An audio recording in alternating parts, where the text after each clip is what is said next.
আসসালামু আলাইকুম ভিউয়ার্স, সবাই কেমন আছেন? আশা করি সবাই ভালো আছেন। মিমস কিচেনে, মিমস কুকিংয়ে আপনাদেরকে স্বাগত।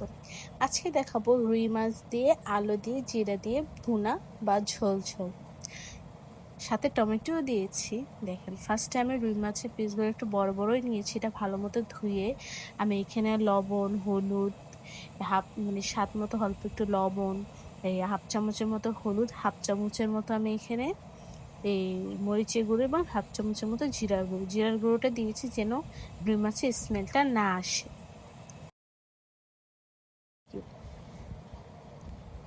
দেখেন, এখানে ভালো মতো আমি এটা মেখে নিচ্ছি। মেখে নিয়ে তেলটা গরম হলে আস্তে আস্তে আমি এখানে মাছগুলো দিয়ে ভেজে নিব।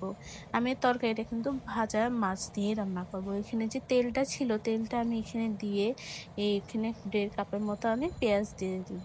পেঁয়াজ দিয়ে ভালো মতো নেড়ে ছেড়ে নিব। আপনার প্লিজ আমার এই রান্নাঘর নিয়ে কমেন্টস করবেন না, কারণ খুবই কষ্ট হয় আর করেনও না। এখানে আমি দেখেন এই মশলা নিয়ে নিলাম, 2 চামচের মতো মরিচ গুঁড়ো, 2 চামচের মতো হলুদ, 1 চামচের মতো জিরে, 1 চামচ মতো ধনিয়ার গুঁড়ো। আমি এখন পেঁয়াজটা লাল হওয়ার অবধি আমি এখানে মশলাগুলো দিয়ে দিলাম। অল্প কিছু পানি দিয়ে মশলাটা আমি কষিয়ে নিব ভালো মতো একবারে, যত পর্যন্ত তেল না উঠে আসবে। তেলটা একটু উঠে আসলে আমি এখানে দিয়ে দিব কেটে রাখা আলুগুলো। লম্বা লম্বা করে আলু আপনার এখানে এই গোল করেও কাটতে পারেন। আমি এখানে যেহেতু মাছ, আমি মাছের মধ্যে লম্বা আলুটাই ভালো লাগে। আমি এখানে ঢেকে রেখেছি। ঢেকে রাখার পর আবার একটু ভালো মতো নেড়ে ছেড়ে নিচ্ছি মশলাগুলো, যেন এই গন্ধটা চলে যায় এই হলুদের, মরিচের, মশলার। তারপর কেটে রাখা এখানে আমি 2টা টমেটো নিয়েছি। 2টা টমেটো নিয়েছি। তারপর ভালো মতো আমি এটা নেড়ে চেড়ে তারপর দিয়ে দিব হলো ভাজা মাছগুলো।